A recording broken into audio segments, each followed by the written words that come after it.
Hi, friends.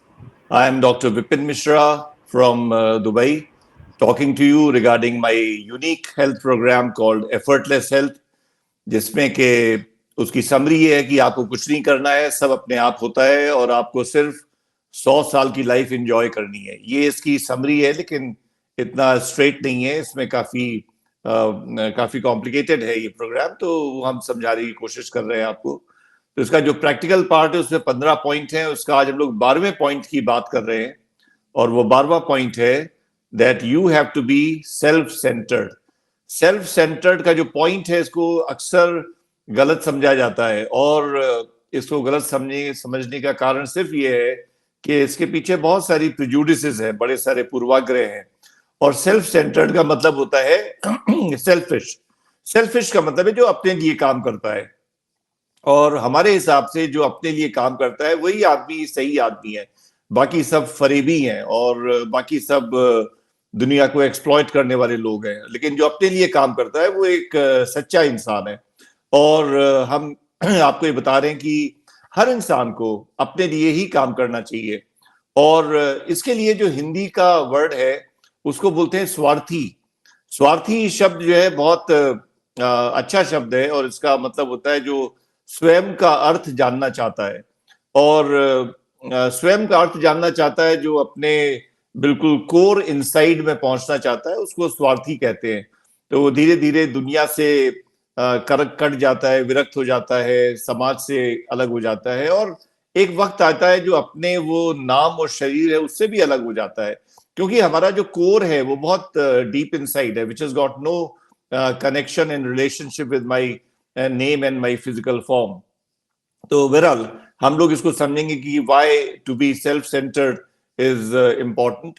और ये prejudices क्या है? प्रिजुडिसेस ये है कि जमाने ने हमको ये समझा दिया कि हमारा जन्म हुआ है दूसरों की सेवा करने के लिए, और ये बिल्कुल फरेब की बात है। ऐसा कुछ नहीं है, हमारा कोई जन्म दूसरों की सेवा करने के लिए नहीं हुआ है। और ऐसी, लेकिन ये प्रिजुडिसेस इतना गहरी बैठी हुई है हमारे मन में कि आदमी को गिल्ट होती है अगर वो कहे कि नहीं हम अपने लिए जीवन जी रहे हैं, तो उसको एक गिल्ट भी होती है और शर्म आती है उसको ये बताने में कि हम अपने लिए जीवन जी रहे हैं। और हमें एक कहानी याद आ रही है छोटे बच्चे की, कि जिसको उसकी माँ सिखा रही थी कि बेटा हमेशा याद रखना कि भगवान ने हमें इसलिए जन्म दिया है कि हम दूसरों की सेवा कर सके। तो बेटे ने कहा कि चलो ये बात तुम्हारी मान लेते हैं कि भगवान ने हमें इसलिए जन्म दिया कि हम दूसरों की सेवा कर सके, लेकिन ये भी बताओ कि भगवान ने दूसरों को क्यों जन्म दिया है?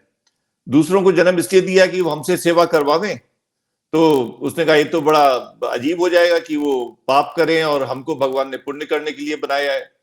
और वो बेटा बहुत इंटेलिजेंट रहा होगा, उसने अपनी माँ से कहा कि जहां तक हम समझ रहे हैं उनकी माएँ भी उनको वही सिखा रही हैं जो तुम हमको सिखा रही हो, कि उनका भी जन्म हुआ है दूसरों की सेवा करने के लिए। तो ये बड़ी उल्टी बात लगती है कि हम उनकी सेवा करें और उम्मीद करें कि वो हमारी सेवा करेंगे। ये बिल्कुल उल्टी बात है और ये जमाने का बनाया हुआ फरेब है, जिसकी वजह से बहुत नुकसान हुआ है जमाने का, बहुत बीमारियां हुई है। बहरहाल, तो हम इंसान की जिंदगी की हकीकत को अगर समझना चाहें कि इंसान की जिंदगी की हकीकत क्या है, तो उसको एक लाइन में अगर हम उसका सारांश कहें, तो इंसान की जिंदगी का सारांश है, वो है माई इंटरैक्शन विद अदर्स। तो एक हम हैं, एक एंटिटी के रूप में, और हमारे चारों तरफ बहुत सारे और लोग हैं जो कि सब अदर्स हैं। तो उसमें हमारे परिवार के लोग हैं, हमारे रिश्तेदार हैं, दोस्त हैं, टीचर्स हैं, हमारे कोलीग्स हैं, कस्टमर्स हैं, क्लाइंट्स हैं, हमारे एम्प्लॉयर्स हैं, सुपीरियर्स हैं, हमारे सबॉर्डिनेट्स हैं। एक बहुत बड़ा जाल है समाज का जो हमारे चारों तरफ है और जो जिसके साथ हम इंटरैक्ट करते हैं। तो ये इंसान के जीवन का सारांश है। और आपके जीवन से सारे अदर्स हटा लिए जाए, सारे। अच्छा, ये अदर्स की शुरुआत होती है बच्चा जब जन्म लेता है तो उसकी माँ से। तो माँ वो पहली अदर पर्सन होती है जो किसी इंसान के जीवन में आती है, और अगर वो ना आए तो वो बच्चा जी नहीं सकता।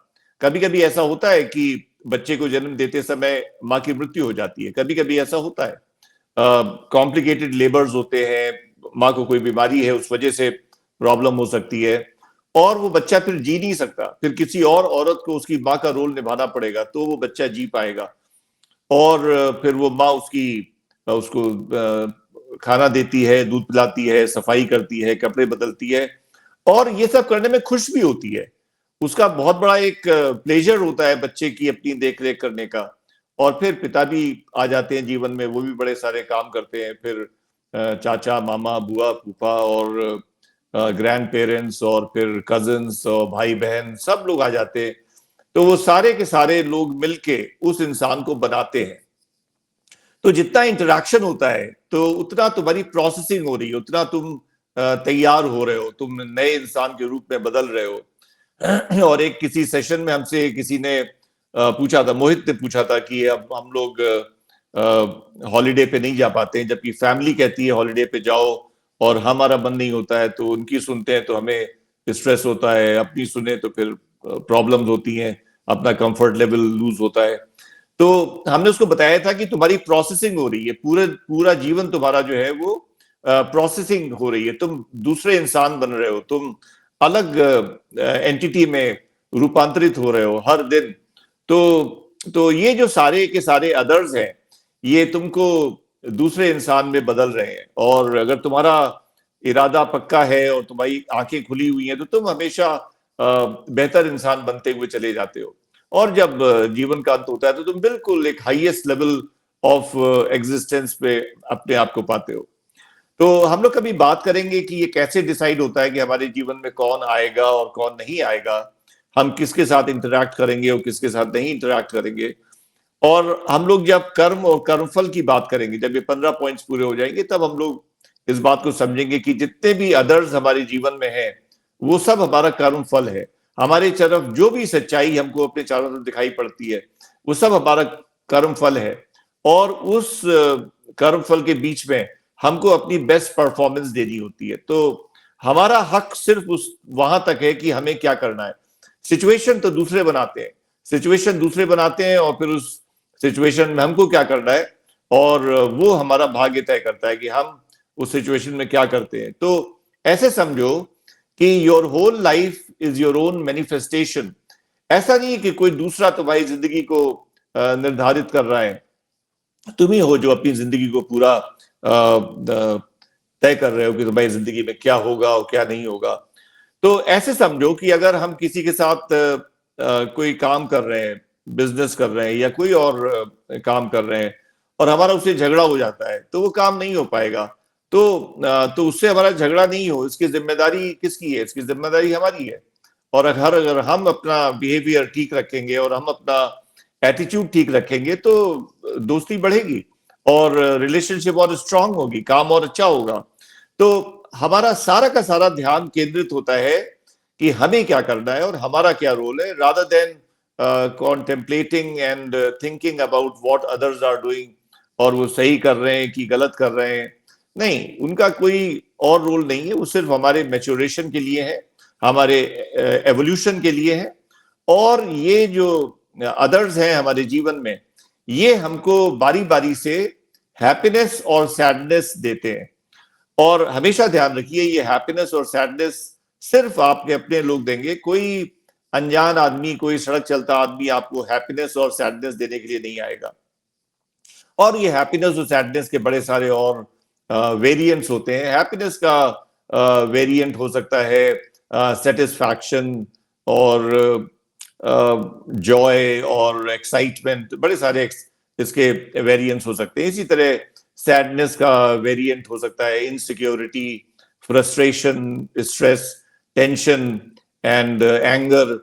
तो ये बड़े सारे वेरिएंट्स होते हैं। तो वो जो अदर्स हैं वो आपको ये सारे इमोशंस देंगे बारी बारी से, जब तक कि आप समझ न जाओ कि ये इमोशंस सब बाहर बाहर रहते हैं, अंदर आपके कोर में कुछ भी नहीं जाता है।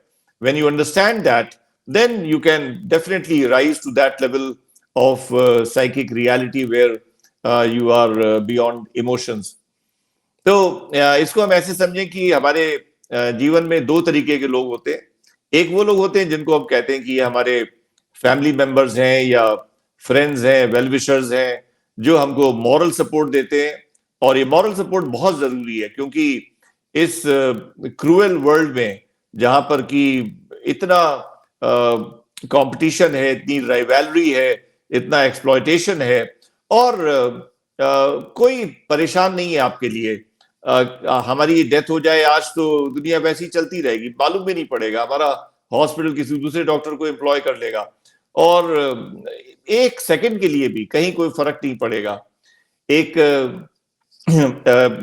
मेडिकल जोक है कि एक बार एक बहुत सीरियस पेशेंट डॉक्टर से पूछ रहा था, बड़ा फिलोसॉफिकल सवाल, डॉक्टर ये बताइए कि what happens when I die? Doctor said, we just change the linen and clean the bed and take the new patient, and that's all. So the world keeps on moving and nobody is bothered. लेकिन हाँ, जो हमारे अपने होते हैं उनको उनके ऊपर फर्क पड़ता है, तो वो हमको मॉरल सपोर्ट देते हैं क्योंकि उनके लिए हम इम्पोर्टेंट हैं। तो ये मॉरल सपोर्ट बहुत जरूरी है हमारी इंटीग्रिटी को बनाए रखने के लिए और हमें सही रास्ते पे रखने के लिए। और दूसरे वो होते हैं जिनको आप कहते हो दुश्मन है, ये हमारे दुश्मन है, या जो राइवल्स हैं, आपके एडवर्सरीज हैं, या डिट्रैक्टर्स हैं, तो वो आपको चैलेंजेस देते हैं। चैलेंजेस अगर नहीं मिलेंगे तो कभी आप जीवन में ग्रो नहीं कर पाओगे, कभी आप बढ़ नहीं पाओगे। तो वो चैलेंजेस देते हैं, उन चैलेंजेस की वजह से आप मेहनत करते हो, वो रातों की नींद उड़ा देते हैं, और उस चक्कर में आप एक ज्यादा मजबूत इंसान बनते हो, ज्यादा बेहतर इंसान बनते हो। तो बेसिकली जो आपको डिफरेंट इनपुट्स मिल रहे हैं दूसरों से, उसमें कोई जरूरत नहीं है आपको खुश होने की या नाराज होने की, क्योंकि वो एक प्रोसेस का पार्ट है। जितनी जल्दी आप समझदार हो जाओ उतना अच्छा है कि ये हैप्पीनेस और सैडनेस बहुत सुपरफिशियल होती है और बहुत टेम्पररी होती है। ऐसी कोई खुशी नहीं होगी आपके बचपन की जो आपको अभी तक याद आ रही हो और जो आपको अभी तक खुशी दे रही हो, ना ऐसा कोई कहना, ऐसी कोई नाराजगी होगी आपके पुराने समय की जो आपको अभी तक तकलीफ दे रही हो। और अगर आपको अभी तक तकलीफ दे रही है तो उसमें समस्या सिर्फ यही है कि आप दुख भरी यादों से को छोड़ना नहीं चाहते, उनसे आप फ्रीडम नहीं चाहते हो। तो बहरहाल कुल मिला के सिचुएशन ये है कि आपकी लाइफ आपका मैनिफेस्टेशन है, दूसरे आपकी लाइफ में आते हैं, वो आपको तमाम इमोशंस देते हैं, बहुत सारा मॉरल सपोर्ट देते हैं, और मॉरल सपोर्ट के अलावा फिजिकल सपोर्ट भी देते हैं, फाइनेंशियल सपोर्ट भी देते हैं, और आइडियाज भी देते हैं, तो उनकी वजह से आपका जीवन बनता है। और दूसरा हम ये भी बताएं कि आपको ये भी बात समझनी पड़ेगी कि दूसरे जो है उनका पूरा का पूरा सिस्टम आपसे अलग होता है, उनका डीएनए अलग होता है, उनका माइंड अलग होता है, उनकी परवरिश अलग होती है, उनका सोचने का तरीका अलग होता है, उनकी प्रेफरेंसेस अलग होती हैं, उनके लाइक्स डिसलाइक्स अलग होते हैं, उनके सॉल्यूशंस अलग होते हैं। एक ही प्रॉब्लम है, एक ही सिचुएशन है, उसमें आपका सॉल्यूशन कुछ और होगा, उनका सॉल्यूशन कुछ और होगा। तो उसमें कोई बुरा मानने की जरूरत नहीं है अगर उनके उनके उनकी पसंद कुछ और है, उनके सॉल्यूशंस कुछ और हैं, उनके एक्शंस कुछ और हैं, तो उसमें कोई बुरा मानने की जरूरत नहीं है। और अगर कोइंसिडेंटली वो आपकी तरीके से सोचते हैं और आपके तरीके से काम करते हैं तो इसमें कोई बहुत ज्यादा खुशी से पागल होने की भी जरूरत नहीं है। So the important message is that you have to be very very strongly rooted in yourself. आप अपने स्वभाव से चलिए।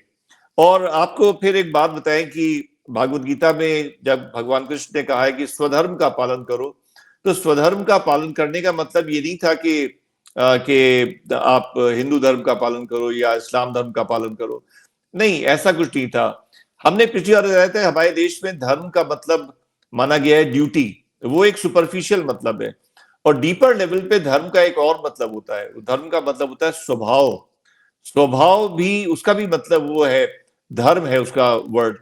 तो जैसे नदी का स्वभाव है बहना, तो अगर पानी बहता हुआ नहीं है तो वो नदी नहीं हो सकता, क्योंकि उसका जो बेसिक डिफाइनिंग कैरेक्टर है, जो उसका स्वभाव है, वो मिसिंग है। तो वो पानी एक स्विमिंग पूल हो सकता है, लेक हो सकता है, पॉन्ड हो सकता है, ओशन हो सकता है, लेकिन वो रिवर नहीं हो सकता, वो नदी नहीं हो सकता।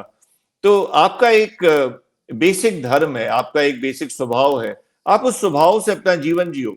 बहुत से लोग आपके साथ जीवन में जुड़ेंगे, बहुत से लोग आपसे जीवन में आपका विरोध करेंगे, वो सब अनइम्पॉर्टेंट है, क्योंकि वो लोग सब आ रहे हैं आपकी जिंदगी में रंग भरने के लिए। जो आपके अपने हैं वो आपको खुशियां दे रहे हैं, वो खुशियों के रंग ला रहे हैं, और जो आपके आपके पराये हैं, जो दुश्मन जिनको आप समझते हो, वो आपको बड़ा आदमी बना रहे हैं, वो आपको मजबूत आदमी बना रहे हैं और ज्यादा ताकतवर आदमी बना रहे हैं। तो किसी को क्रिटिसाइज करने की जरूरत नहीं है और किसी के साथ बहुत ज्यादा एक्साइटेड होने की जरूरत नहीं है। और समस्या क्या है कि जितना आप दूसरों के ऊपर निगाह रखोगे, उतना आप अपने से दूर हो जाओगे, अपने से डिस्कनेक्टेड हो जाओगे। तो इंसान की जो ये क्षमता है, फोकस है, अटेंशन का, ध्यान का, तो वो यूनिडायरेक्शनल होता है। तो जब आपका ध्यान बाहर की तरफ फोकस्ड है, दूसरों की तरफ फोकस्ड है, तो आप अपनी तरफ ध्यान नहीं कर सकते, फिर वो बाई डायरेक्शनल नहीं हो सकता है। तो फिर आप अपने आप को भूल जाते हो, अपने स्वभाव को भूल जाते हो, and definitely then you will suffer. So if you want to reduce the sufferings of your life, then you will have to focus always on yourself. मतलब ये है कि ये वैसी चीज है जैसे विराट कोहली बैटिंग करने जाए और वो क्रिटिसाइज करने लगे बॉलर्स को और फील्डर्स को कि ये बॉलिंग सही नहीं कर रहा है और ये फील्डिंग बड़ी एग्रेसिव है और बड़ी इंटिमिडेटिंग है। तो फिर वो अपना जीवन वेस्ट करेगा, फिर वो कुछ नहीं कर पाएगा, वो विराट कोहली बन भी नहीं पाएगा। फिर विराट कोहली तभी बन सकता है जब वो इन सब चीजों पे फोकस ना करे, उसको स्टडी कर लिया, समझ लिया और फिर उसको अपना बेस्ट परफॉर्मेंस देनी है। और जैसे आप अपने जीवन के लिए खुद उत्तरदायी हैं, वैसे ही दूसरे लोग जो है वो भी अपने जीवन के लिए खुद उत्तरदायी हैं। जैसे वो लोग आपके जीवन में एक रोल अदा कर रहे हैं, वैसे ही आप भी चाहे अनचाहे उनके जीवन में एक रोल अदा कर रहे हो। कुछ के जीवन में आपका रोल अच्छा होगा, आपका रोल सपोर्टिव होगा, कुछ लोग आपको एक दुश्मन की तरह देखेंगे और आपको अपना विरोधी की तरीके से देखेंगे। इसका कोई मतलब नहीं है, इन सब बातों का कोई लेना देना नहीं है और ना आप अपना भाग्य बदल सकते हो ना उनका भाग्य बदल सकते हो। तो बेसिकली क्या है कि आपकी जो इनर हैप्पीनेस है वो आपका अपना पर्सनल डोमेन है, आपकी प्राइवेट प्रॉपर्टी है, उसको कोई हिला नहीं सकता, उसको कोई छू नहीं सकता है जब तक कि आप खुद दूसरों को अलाउ ना करो। और जब आप दूसरों को अलाउ करते हो कि you can make me happy और you can make me sad और ये you can make me annoyed और you can make me angry, then you make yourself a puppet.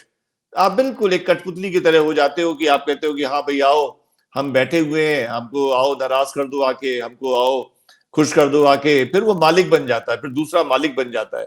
लेकिन अगर आप खुद अपने मालिक हो और आप जानते हो कि आपकी खुशी और आपका गुस्सा जो कुछ भी है वो आपका अपना है, आपके अपने कंट्रोल में है, and you are firmly rooted within yourself and you are following your own dharma, that means your own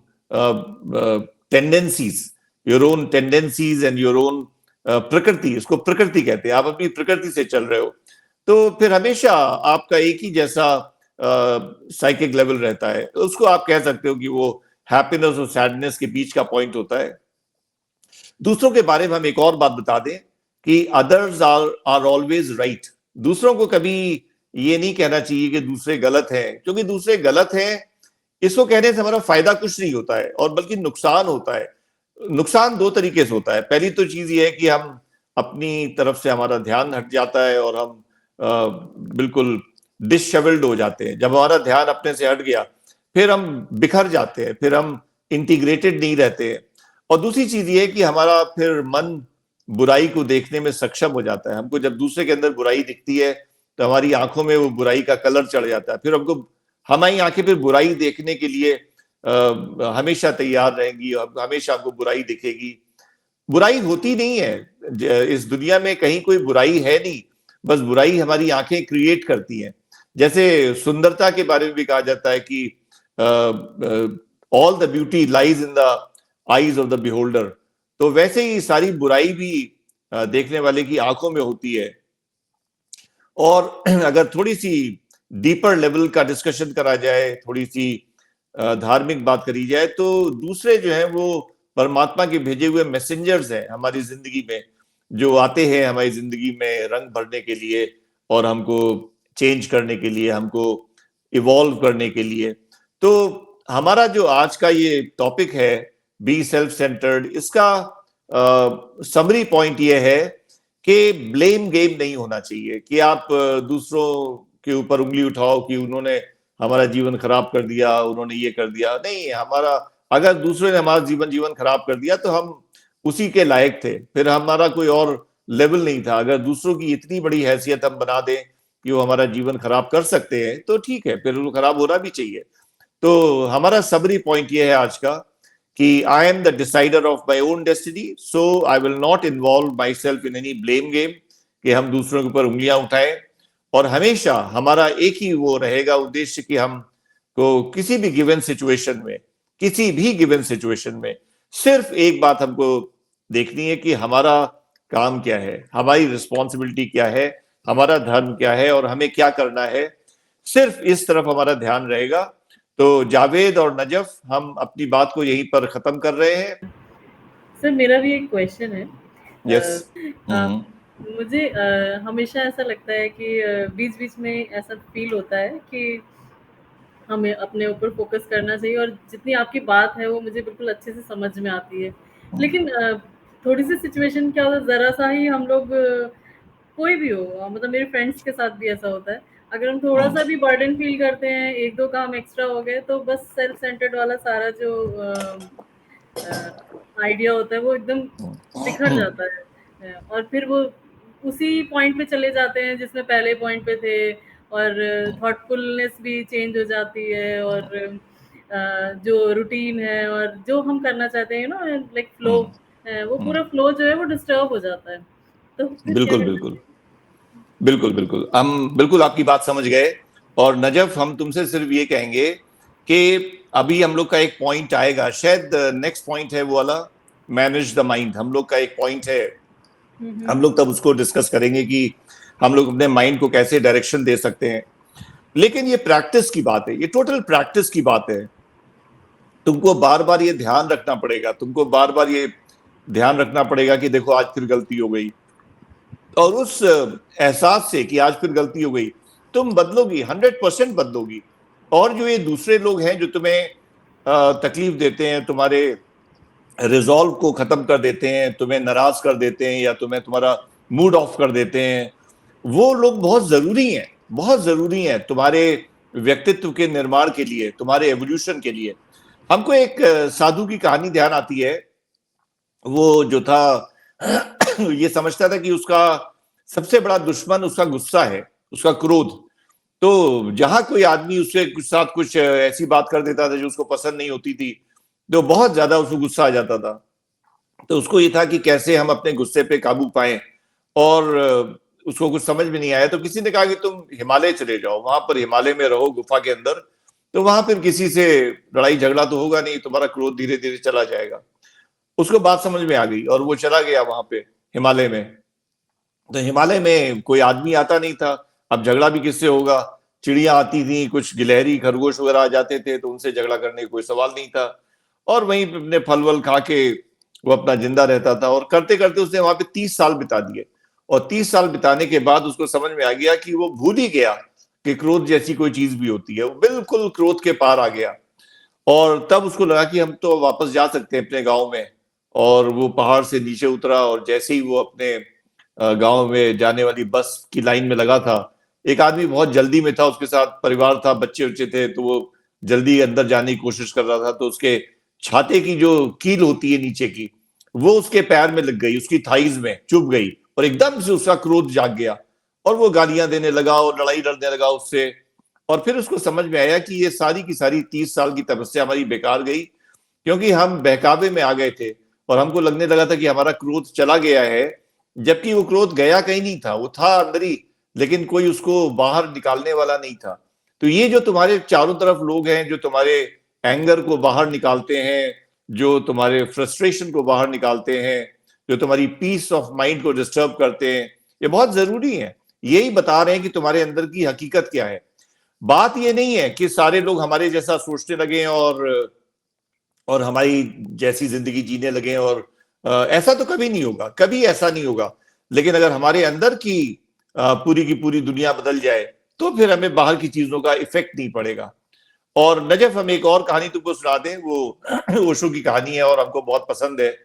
Osho ने एक बार बताया कि जी, जी। एक आदमी के हाथ में चाय का प्याला है और उसको पीछे से कोई आदमी धक्का दे देता है, तो उसकी चाय जो है वो स्पिल आउट कर जाती है और गिर जाती है बाहर, और तुम उससे पूछो कि तुम्हारी चाय क्यों क्यों गिरी, तो कहेगा क्योंकि हमें पीछे से किसी ने धक्का दिया था। ये जवाब बिल्कुल गलत है। ओशो कहते हैं ये जवाब बिल्कुल गलत है, और सही जवाब ये है कि चाय इसलिए गिरी क्योंकि प्याले में चाय थी। प्याला खाली होता तो कुछ ना गिरता। और ये सारी की सारी जो प्रोसेसिंग है अपने माइंड की, क्योंकि हमने कहा ये साइकिक प्रोसेसिंग का प्रोग्राम है, तुम्हारी कॉन्शियसनेस चेंज हो जाए, तुमको दुनिया अलग तरीके से दिखाई पड़ने लग जाए, ये उसका प्रोग्राम है। तो हमें अंदर से अपने प्याले को खाली करना है। हमें ये नहीं कहना है कि कोई बाहर से धक्का ना दे। बाहर से तो लोग रोज ही धक्का देंगे, कोई पीछे से, कोई सामने से, कोई दाएं बाएं से।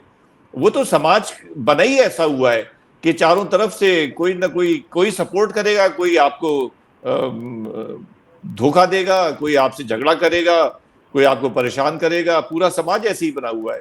तो नजफ, सारा का सारा फोकस इस तरफ है कि वो लोग हमें बताते हैं कि हमारे अंदर क्या है, और हमको उनकी मदद से अपने अंदर को साफ करना है।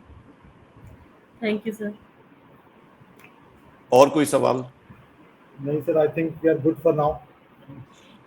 ओके, तो जावेद, फिर हम लोग इस प्रोग्राम को यहीं खत्म कर रहे हैं, और we will catch up next week with the new subject. Till then, goodbye, good luck, thank you very much. Thank you so much sir. Thank you so much.